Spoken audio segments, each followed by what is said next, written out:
if there's one thing you take from this episode, it's something Shilan says where this is how she described it, and I'm just going to kind of paraphrase her anyway. Just dive into the society. Just start applying yourself to the society. There's no perfect moment for you to say, okay, I am now ready to become part of Canada. I'm now ready to get involved in what's happening in society. There's no perfect moment. With your broken English, with whether you've not got everything you planned to do when you got here, just get started. Because it's so easy for us as immigrants to say, I'm not ready, I don't have enough money, I don't know what's going on. But the reason why you move is because you want to build a better future for your child or for yourself. And you can only build that future by getting involved in the society you're in. Let's get to it.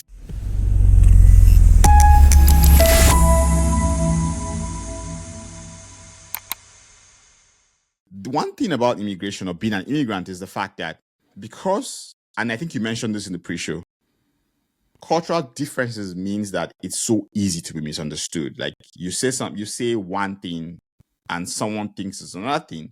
I mean, there's also the other side of it is that you as an immigrant, you hear something and you misunderstand it because of your own cultural background, And so why I'm asking this is because I find it interesting. I'm just trying to understand how you manage that, considering that you're running for office, So how do you manage that approach? Because I'm usually scared of that sometimes. Right. So culturally speaking, Dozy, we all come from a different cultural background, and it's easy once to be misunderstood by expressing feelings differently. And it's very common, like how I express my feelings comparatively to someone else from a different part of the world expressing themselves.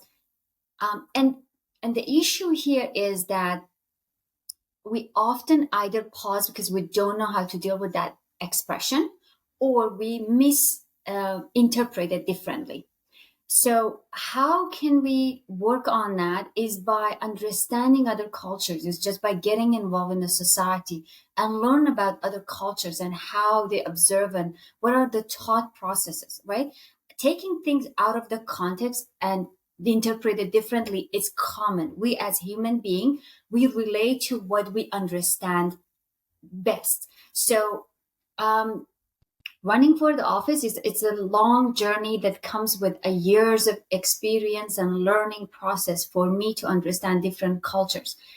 I teach my students from all over the world. I see them how they even receive the same content differently. So some students are in a bubble and they don't want to be even asked questions rather than challenge them with the content. It's just to teach and then relay the information, and then you're not sure as a teacher whether or not they're ready or they receive the knowledge, they receive the information. So now you want to make sure that you keep them in that bubble. You don't burst that comfort zone bubble, but yet you want to make sure that they receive the information. How are you going to do that? I find different ways to connect with them, like maybe a email or text messaging or in a one-on-one connection, because I understand the thought process and the culture is different. I have different cultural students from a different background where students come and they're talkative. They take over the classroom. So I need to give them a heads up. Hey, you have a 1 minute to express yourself and share your experiences. So it comes with a wealth of knowledge and years of practice and experience. It doesn't come in a day. We can't expect anyone, especially newcomers, to come to a new world and not just dealing with the host country, but also seeing a diverse culture. Like Canada is well known for our diversity and multiculturalism. So we have over 200 different languages, meaning we have various different cultural backgrounds that people are living here, coming from one country but different cultural backgrounds. So how are we going to blend in It's the question. But we have to, at some point, start.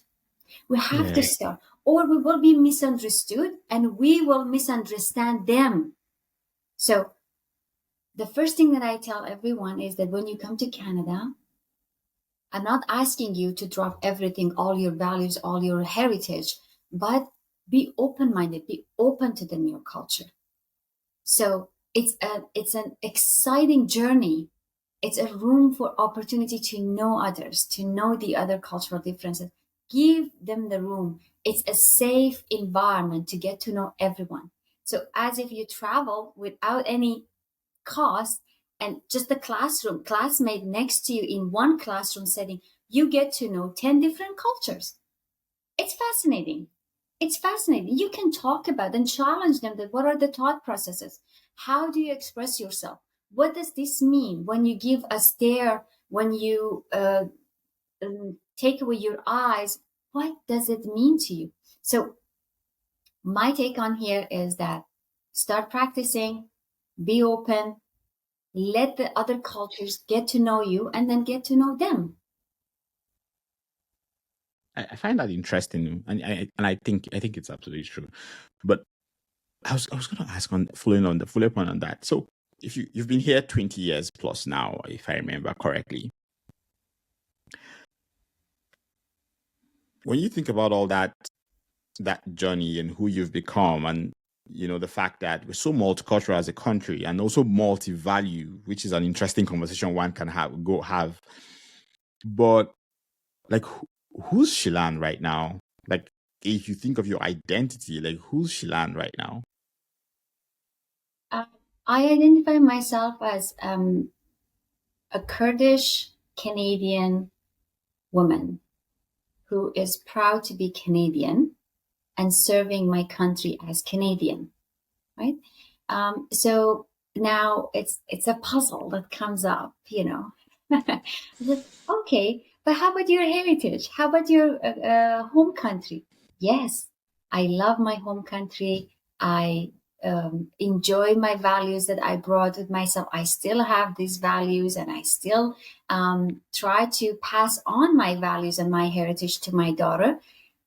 But realistically speaking, we live in a country that has its own beautiful culture and values. So, for instance, I come from a country, perhaps the spiritual and religious values are set in a certain ways, but yet we come to Canada and everyone's welcome to have their own way of practice. So, if I hold on tight to the values that I had from my home country, and then expressing it here, it doesn't blend in well. So when I say Canadian, that means that the values and the cultures that are here gives me the adaptability to welcome everyone, to respect and appreciate the cultural differences. So this is what I mean when I say Shilan is a Kurdish Canadian. There I have it. I still have my heritage held dearly to me, and then yet I am Canadian, that I respect all the values and cultural differences. Yeah, I think, and I say this all the time to a lot of immigrants, and like, it's a superpower, to be honest, like that you have the ability to move between cultures and take all that in, because what it means is that you're very different from every other person in a way. Like, if you take the strengths of both parties and put them together, then something beautiful definitely comes out of that. Instead of saying, oh, you know what, I this is who I am, I'm not going to accept all this, I don't agree with all that. So, but I want to now go back to 20 years ago. That's a long time. That's a lifetime ago. Yeah, I want to go back to 20 years ago. What did you find easy about settling into Canada, and what did you find hard? We didn't have access to a cell phone, iPhone, or laptop or devices at home.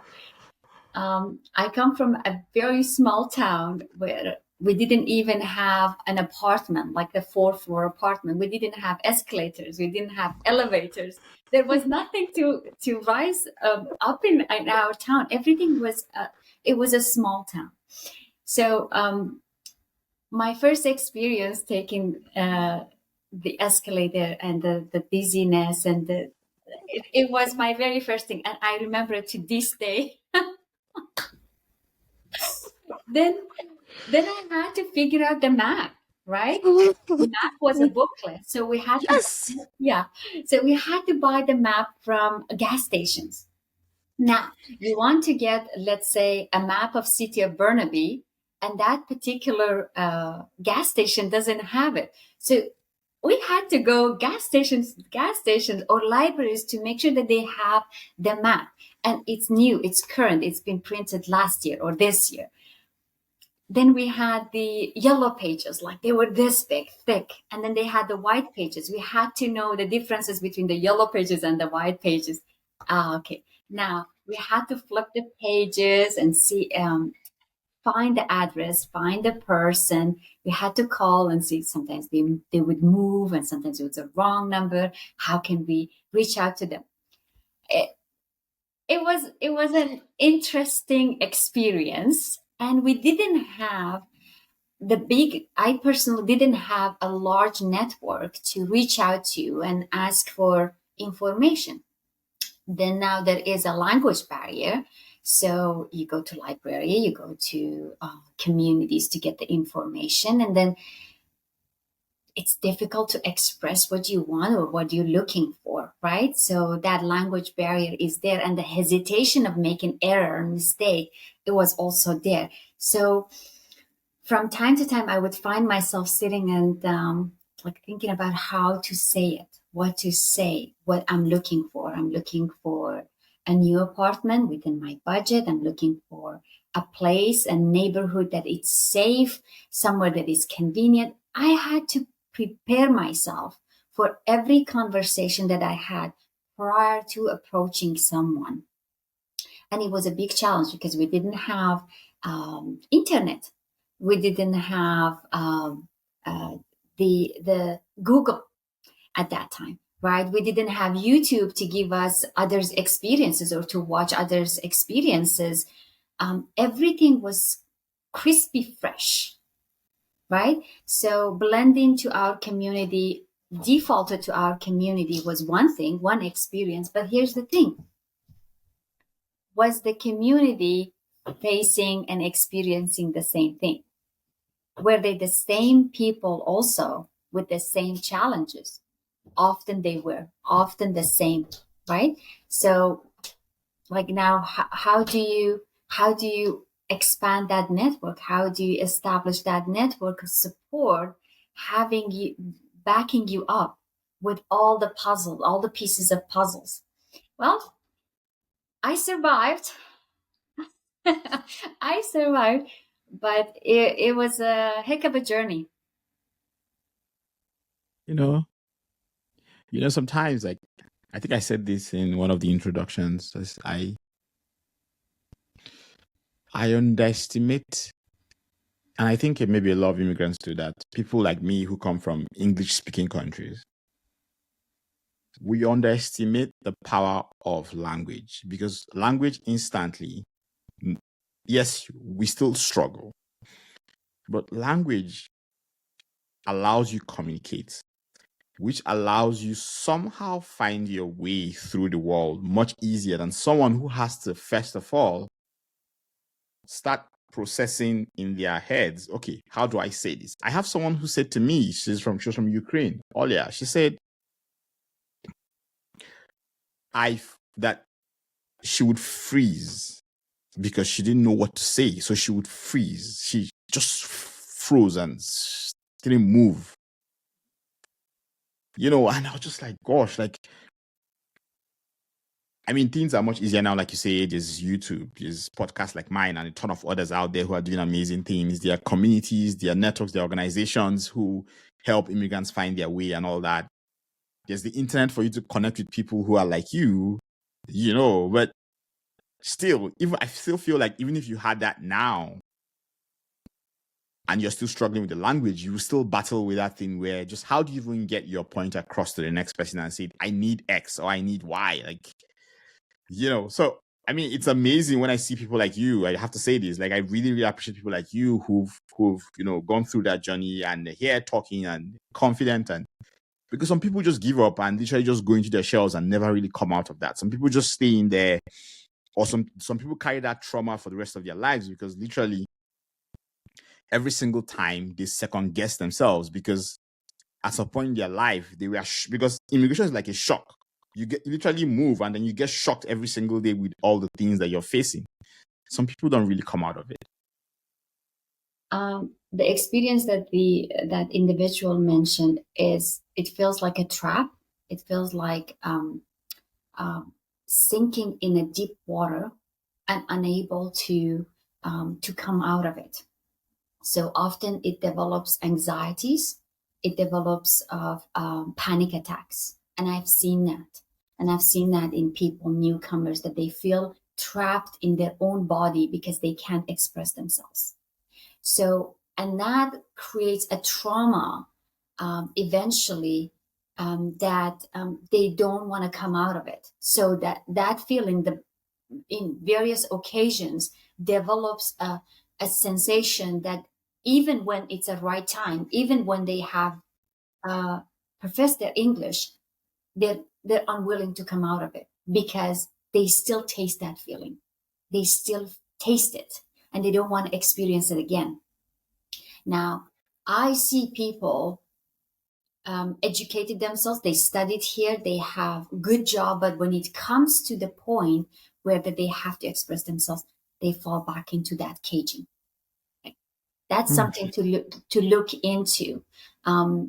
Having immigrants coming to Canada, new immigrants or newcomers coming as mass for various reasons that we welcome them. Of course, we welcome them is one thing, but giving them that cultural shock, that sense of trap, I think that's the issue that the current government overlooked.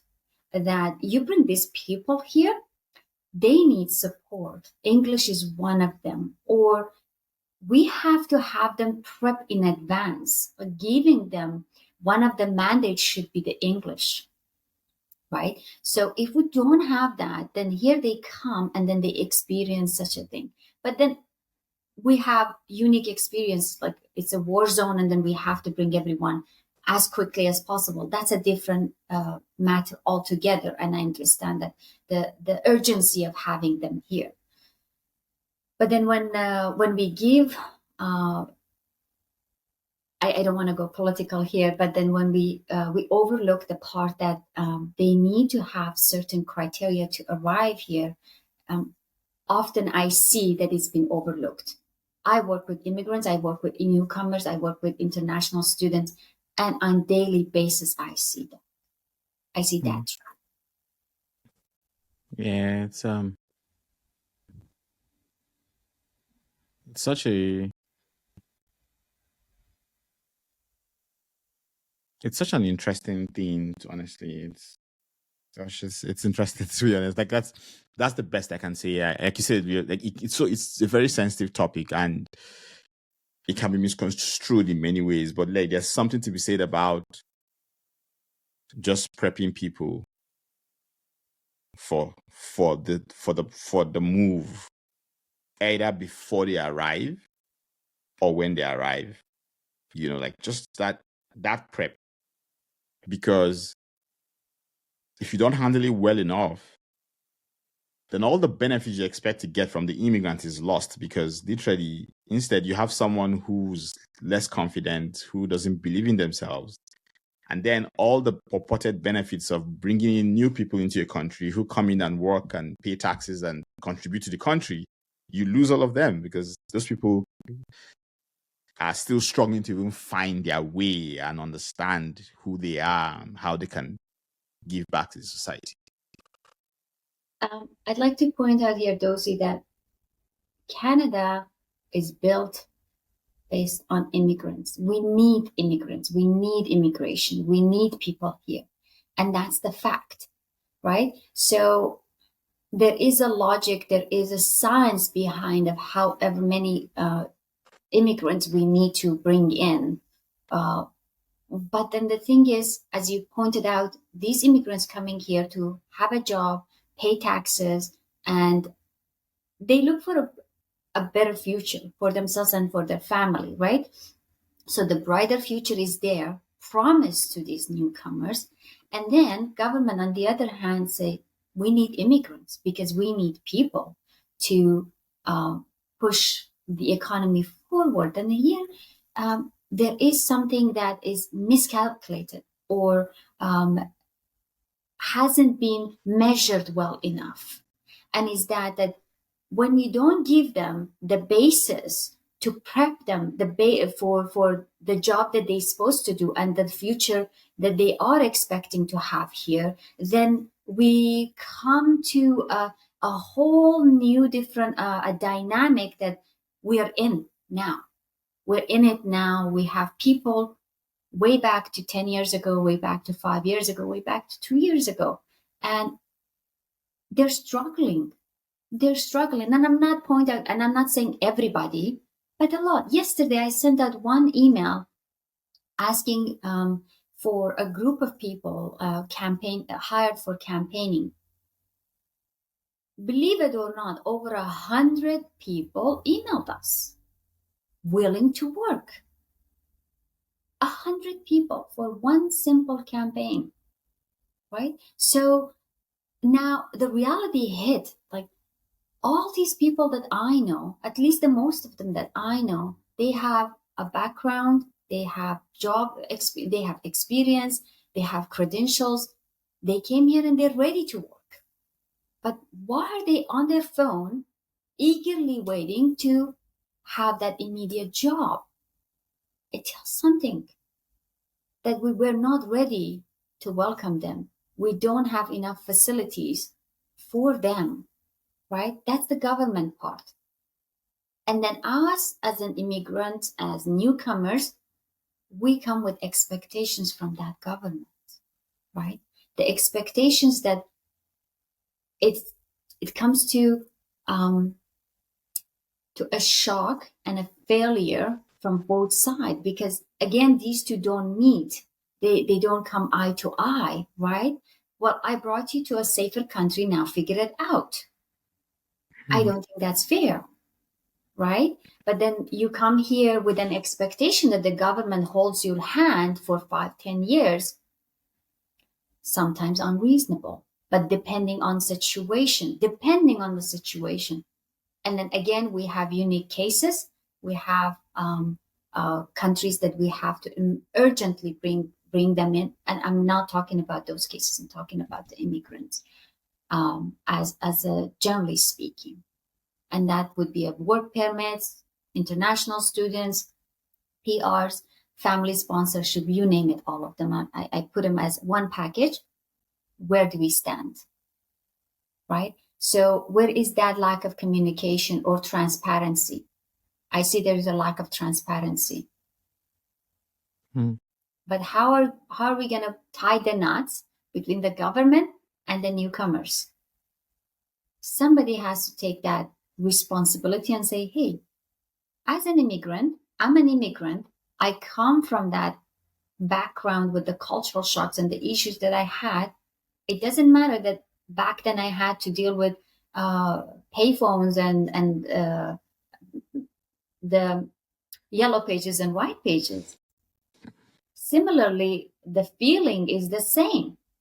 The cultural shock is the same. The language barrier is the same. It has not changed.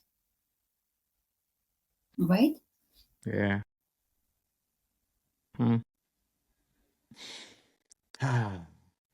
And I assume that all this is part of the reasons why you've decided I'm gonna run. Not the only, but that's one of the reasons. My political journey was an eye-opening for me. You have to explain that. Sure. So I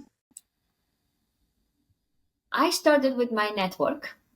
when Mm-hmm. I started my campaign. And my network is majority of immigrants, right? Mm-hmm.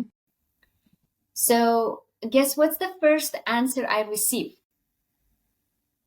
Take a You lucky can't do guess. it. You can't do it. That I was praised for it, that how brave I am to take such a journey because I'm an immigrant, right? Yeah. So immigrants, they don't know everything. So that's the mindset. Like the mindset is we don't know the Canadian system, we don't know the political system. So how are you gonna run? So that's the first mindset. That comes from fear. We'll leave that aside, but I was praised, that's fine. But what do you think when I asked them to get involved? What would be the response?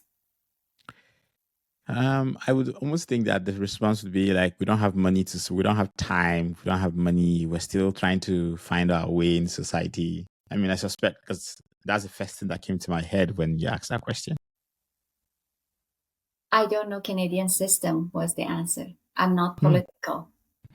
I don't know which party is which. What is a federal government? What is a provincial government? Hmm.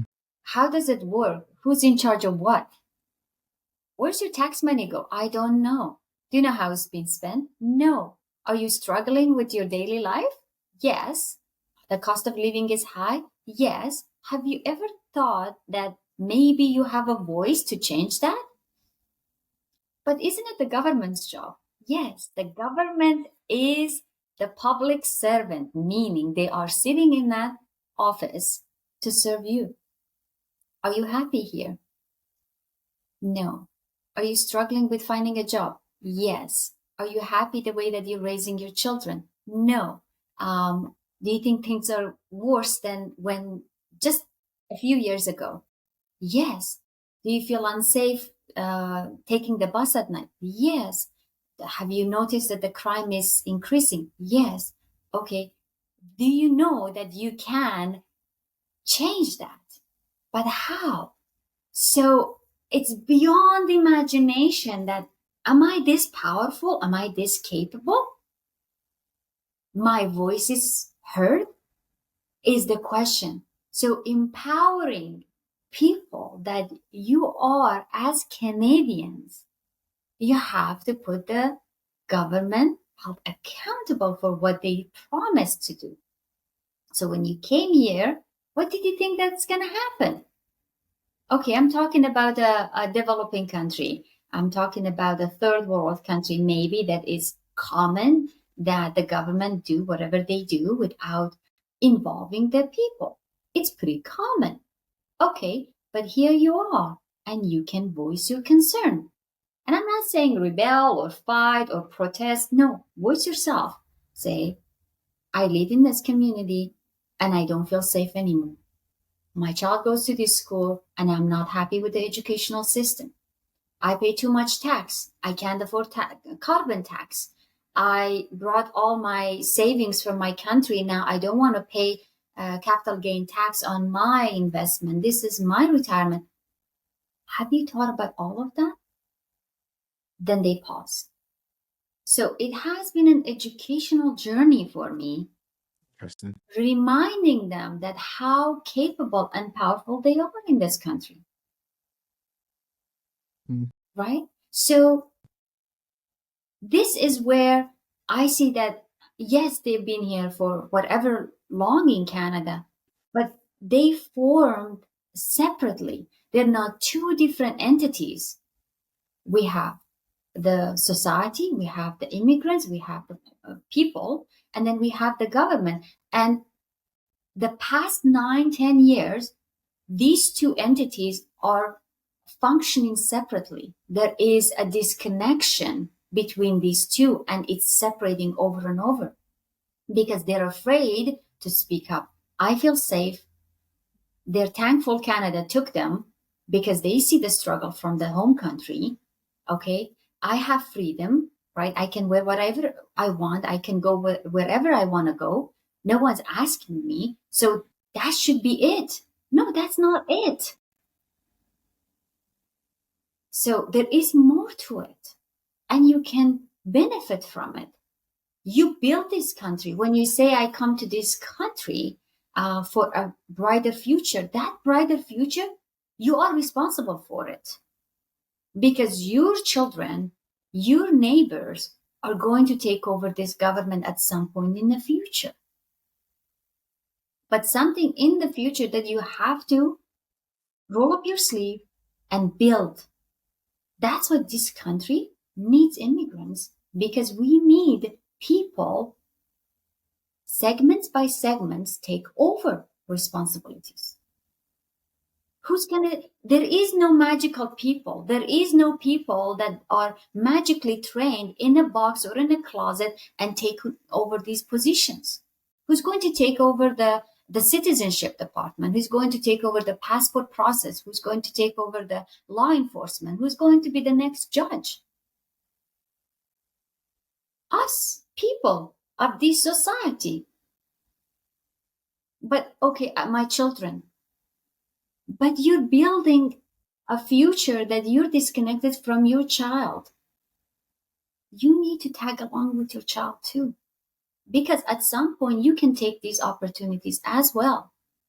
It's not just for them. You're also counted as a citizen, as a member of this society. Get involved. But I don't know. It's okay. Ask. Say, I don't know. There is no shame in not knowing. Something that in many cultures are taught that if you don't know, it's a big problem. No, not everybody knows everything. Like we all know a little bit of something to contribute to the society. And you need to share that knowledge with us.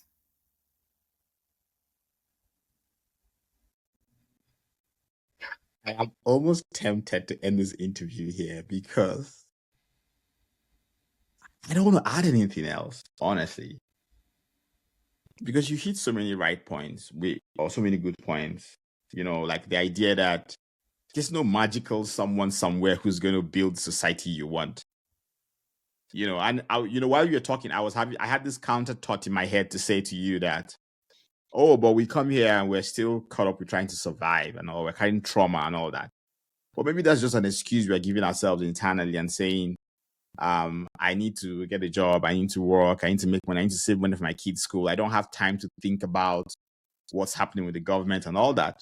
But you have to somehow, you might not run for office, but you have to care enough to ask what's going on. Because if you don't, then the future you're trying to build for your child it's just a pack of sand that can be blown away at any point in time.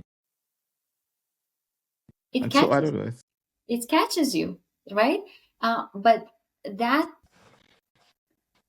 point where they didn't realize, and then now they realize, oh, yes, it catches me because I have to work harder and never get to the point. Yes, you have the right to own a property here, but now here in Vancouver, just to collect enough down payment, you have to work 29 years for it. Then who's responsible, right? We are the working class. We are the one running. We are the one that we work hard for a better future, the bright future that you were promised, and that's what you came for. I am sure there was a reason that each and every one of us decided to leave our homeland, right? There was something that didn't work out, whatever reason that is. So something didn't work out, and we came with hope. And there we have other immigrants who've been here for a few decades, and they lost hope and they lost trust in the Canadian system too. So when I talk to them, they say, well, they do whatever they do. So this past 9 years has become a disappointment and discouraged people to even get involved anymore, any further, because they feel that, well, we came here to build this country, to be part of this government, to be part of this society, but they've hijacked everything, lied to all of us. Here we're stuck with all these new policies they impose on us. So they lost faith in the government. So now, the other thing that I have to deal with is say, hey, there is a bright future. We can change that. We can change that, right? You Yeah. need a new government that is there to serve you, not serving themselves, not filling up their pockets, right?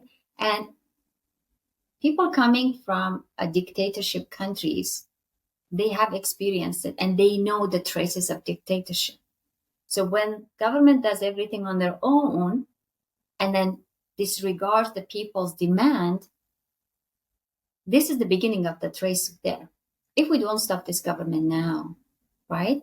So then it goes directly to, okay, the next is that I'm hurt and I'm in pain, and then all the sufferings that refugees and immigrants have from those countries. So the question is that I've been thinking about moving from Canada, but I don't know where to go. Where else to go? Because I'm not happy here anymore. I don't feel safe here anymore. I feel that I'm back to my home country, which was led by a dictatorship. Why do you think about escaping? No, change it. Because you have a voice. You're powerful. You don't have to run away the second time.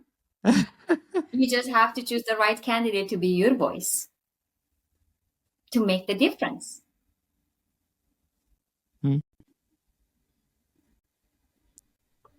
One last question for you.